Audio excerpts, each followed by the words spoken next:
மக்களுக்கான நலத்திட்டங்களை, மாதாந்திர மற்றும் வருடாந்திர திட்டங்களை ஒரு அறிக்கையாக தயாரித்து அந்த திட்டத்தை நிறைவேற்ற வலியுறுத்தினால் அந்த திட்டம் கண்டிப்பாக நிறைவேற்றப்படும். கிராம சபை அஜெண்டாவின் தனது வார்டு மக்களின் கோரிக்கைகளையும் வார்டுக்கான பொதுப்பணி தேவைகளையும் இணைக்கலாம். கிராம சபா கூட்டத்தில் வார்டில் உள்ள மக்களுக்கான தேவைகள் என்னென்ன என்பதை தெரிந்து கொண்டு தனது வார்டு மக்களுக்கு ஊராட்சியில் மேற்கொள்ளப்படும் திட்டங்கள் பற்றியும், கிராம சபா நடக்கப் போகிறது என்றால் அதை ஒரு வாரத்திற்கு முன்பே மக்களிடம் கிராம சபை என்றால் என்ன, அதனால் ஏற்படும் பயன்கள் என்னென்ன என்பதையெல்லாம் தெரியப்படுத்தி மக்களை கிராம சபாவில் கலந்து கொள்ள வைப்பதும் ஒரு வார்டு மெம்பரினுடைய கடமையாகும்.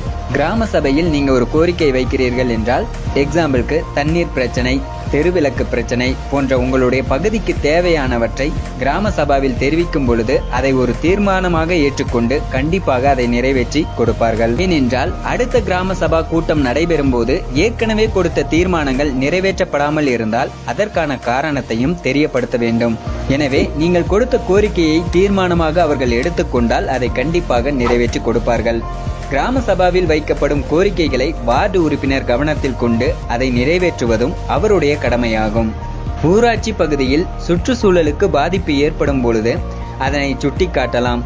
சுற்றுச்சூழலுக்கு பாதிப்பு ஏற்படுத்தும் நிறுவனங்கள், தனிநபர்கள், அமைப்புகள் மீது ஊராட்சி மன்றம் நடவடிக்கை எடுக்கவும், புதிய அச்சுறுத்தல் தரும் நிறுவனங்கள் வருவதாக இருந்தால் அதற்கு ஊராட்சி அனுமதி தர மறுக்க வேண்டும் என வார்டு உறுப்பினர் வலியுறுத்தலாம்.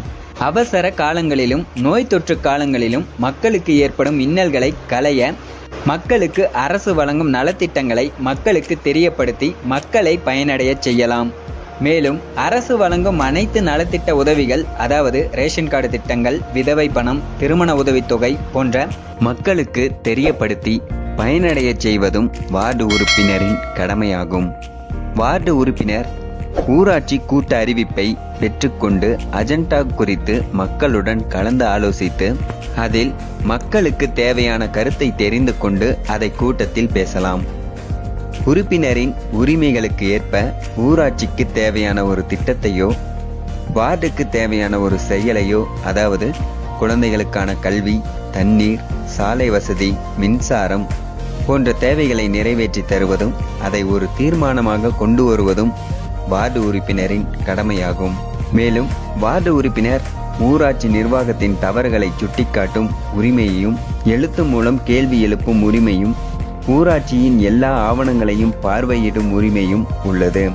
இவ்வாறு மக்களுக்கு பணி செய்ய மக்களால் தேர்ந்தெடுக்கப்பட்ட ஊராட்சி வார்டு உறுப்பினர் ஊராட்சி நிர்வாகத்தோடு இணைந்து அதனது சுய வெறுப்புகளை களைந்து கிராம வளர்ச்சிக்கும் வார்டு மக்களின் நலனுக்கும் துணை நின்று பணி செய்வதே கிராம வளர்ச்சிக்கு முக்கியமான ஒன்று.